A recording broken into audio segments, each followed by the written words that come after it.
Salut tout le monde, j'espère que vous allez bien. Bienvenue dans cette nouvelle vidéo spéciale cours جديد.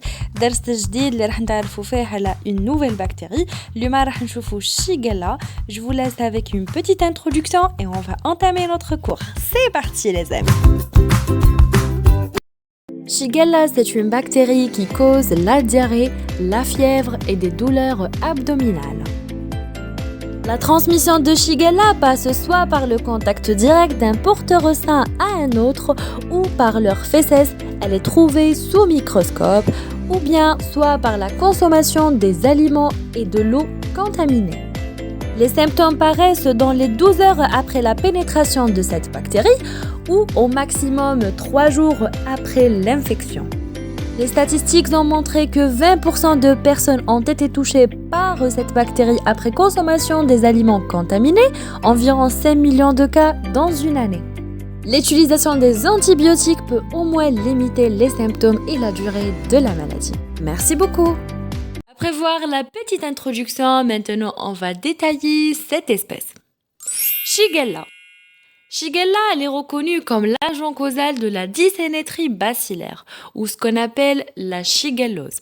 Donc la maladie causée par l'espèce de Shigella, c'est la shigellose ou bien la dysénétrie bacillaire. Sa découverte était en 1897 par le chercheur Kiyoshi Shiga. Shigella, elle a 4 espèces qui causent la dysénétrie bacillaire. On cite ces 4 espèces causales de cette maladie. La première espèce, c'est Shigella dysénétria. Shigella dysénétria. Elle fait partie de sérogroupe A qui contient 15 sérotypes. Elle fait partie de sérogroupe A qui contient 15 sérotypes. Deuxième espèce, c'est la Shigella flexneri. Shigella flexneri. Donc, elle fait partie de sérogroupe B qui contient 19 sérotypes. Elle fait partie de sérogroupe B qui contient 19 sérotypes. La troisième espèce, c'est la Shigella boydii. Shigella boydii, elle fait partie de sérogroupe C avec 20 sérotypes. Elle fait partie de sérogroupe C avec 20 sérotypes. Et la quatrième espèce, donc c'est la Shigella sonnei. Elle fait partie de sérogroupe D avec un seul sérotype. Elle fait partie de sérogroupe D avec un seul sérotype. Donc voilà les 4 espèces responsables de la dysénétrie bacillaire de Shigella. Maintenant, on passe aux statistiques. Donc, on a, selon l'Organisation mondiale de la santé, Shigella est à l'origine de 5 à 10% de tous les cas de diarrhée dans le monde et aussi à l'origine de 75% des décès. C'est un pathogène restreint aux primates, yani c'est parmi les premiers des espèces qui causent les diarrhées et les décès dans le monde. Ce qui la différencie, donc c'est ça ce qui la différencie, ce qui la rend spéciale des autres espèces des Enterobacteriaceae. On va parler un peu aussi des symptômes. Donc la shigellose est une maladie transmise par voie fécale ou orale. La shigellose ou bien la dysénétrie bacillaire, c'est une maladie à transmission par voie fécale ou orale, avec une dose infectieuse de seulement 10 à 100 organismes seulement. Donc la dose infectieuse de cette bactérie, c'est à 10 ou bien de 10 à 100 organismes seulement. Après 1 à 4 jours, l'infection est aiguë et très grave. D'accord? Non systémique et entéro-invasive. Entéro-invasive, elle va pénétrer la paroi et elle va faire la destruction, donc entraînant la destruction de l'épithélium du côlon. Donc voilà à peu près les dégâts de cette bactérie.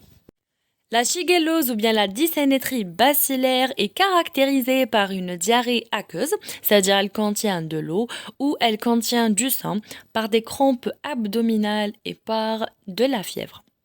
La capacité de Shigella à provoquer des maladies a été attribuée à des facteurs de virulence. Donc la capacité de Shigella à provoquer ces symptômes-là ou bien cette maladie-là a été attribuée à des facteurs de virulence. Qui sont ces facteurs de virulence qui sont codés sur des îlots de pathogénicité chromosomique. Donc, ces facteurs de virulence sont codés par des îlots, par des fragments de pathogénicité dans l'ADN, donc chromosomique. Et un plasmide de virulence, ce qu'on appelle la shigatoxine, donc une sorte de toxine. Sans entrer dans les détails, on va avoir le cycle infectieux de Shigella. La première étape de cycle infectieux de Shigella, c'est l'arrivage de bacilles de Shigella ou bien de la bactérie aux intestins humains. Donc une fois la Shigella ou bien la bactérie, elle est aux intestins humains, il va y avoir un transport de bacilles vers les cellules M. Donc invasion, pénétration de bacilles à la cellule M. Donc Shigella تدخل في la cellule M. Une fois Shigella, elle est déjà dans la cellule M, elle va avoir un endocytose. Donc par l'endocytose, elle va pénétrer au macrophage. Donc voilà, donc on dit que le bacille est transporté vers les cellules M où il est endocytosé, d'accord, par les macrophages résidents. Donc c'est ça ce qui se passe dans la première étape. C'est bon, on passe maintenant à la deuxième étape. Une fois le bacille il est déjà au macrophage, donc Ushisara, il va faire la destruction ou bien il va causer la destruction de la barrière épithéliale et médiée par les cytokines pro-inflammatoires, les IL-1 et les chimiotaxiques IL-8. Donc les bacilles, ils vont causer la destruction de la barrière épithéliale comme vous voyez. Donc il va casser la barrière épithéliale de la cellule épithéliale voisine. Donc par quoi? Par des cytokines, des pro-inflammatoires, les IL-1, et par les chimiotaxiques, c'est les IL-8. Je répète, donc la deuxième étape, c'est la destruction de la barrière épithéliale et médiée par les cytokines pro-inflammatoires IL-1 et par les chimiotaxiques IL-8. Donc c'est ça la deuxième étape.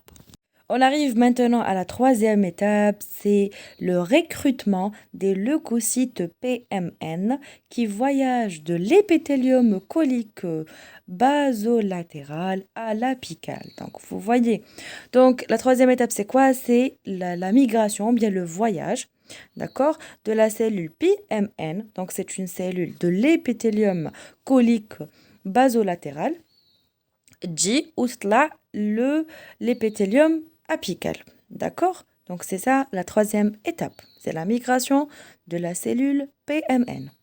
Une fois les leucocytes PMN arrivent, donc voilà, donc ils vont causer la déstabilisation des jonctions entre les cellules épithéliales. Donc ici on dit déstabilisant les jonctions entre les cellules épithéliales. Ce qui permet, il va permettre la dissémination des bactéries de Shigella pour pénétrer dans d'autres cellules épithéliales voisines. Ça veut dire la destruction et l'invasion de Shigella dans des nouvelles cellules épithéliales. Shigella, elle a la capacité de lyser la vacuole phagocytaire, ce qu'on appelle phagosome. Donc une fois la Shigella, elle est déjà dans les cellules épithéliales, elle va causer la destruction des vacuoles. D'accord? Donc, les vacuoles sont lysées, elles se répliquent dans le cytoplasme. Réplication de Shigella dans le cytoplasme de la cellule épithéliale. Donc, les cellules traversent la paroi épithéliale, passent d'une cellule à une autre, ils vont lyser les vacuoles, ils vont faire leur multiplication au niveau de cytoplasme, ce qui va conduire ou bien ce qui va causer à la fin la mort de la cellule épithéliale en évitant tout ça, en évitant l'immunité humorale médiée par les anticorps. Donc les Shigella, ils vont faire leur réplication, ils vont passer d'une cellule à une autre, mais en évitant l'immunité ou bien les anticorps. Voilà la réplication de Shigella. Si on donne en résumé, Shigella, elle arrive aux intestins humains. Elle va avoir une invasion, pénétration dans la cellule M. Une fois la Shigella, elle est dans la cellule M, il sera là endocytose, ou bien par l'action de l'endocytose, elle va pénétrer les macrophages. Une fois elle est dans les macrophages, donc elle va utiliser des cytokines cytokines pro-inflammatoires, les IL-1 et les chimiotoxines IL-8 pour passer des macrophages ou bien pour sortir des macrophages et traverser la paroi épithéliale ou bien les cellules épithéliales, donc pour casser les barrières, donc et pénétration dans les cellules épithéliales. Une fois les cellules ou bien les bactéries de Shigella, elle est dans les cellules épithéliales, on a un voyage ou bien une migration des cellules ou bien des leucocytes PMN de l'épithélium colique basolatéral au l'épithélium apical. Donc, ce qui va causer une déstabilisation des jonctions entre les cellules épithéliales qui va permettre une nouvelle invasion des Shigella, d'accord? Donc, Shigella vont passer dans des cellules épithéliales voisines, donc d'autres cellules épithéliales voisines, qui vont causer par la suite la lyse des vacuoles phagocytaires par les phagosomes. Donc voilà, ils vont avoir leur multiplication dans le cytoplasme, ils vont passer d'une cellule à une autre, ils vont causer la mort des cellules épithéliales. Ils vont bien faire attention aux immunités humorales. Ils vont éviter l'action des anticorps. Donc voilà le cycle à la fin.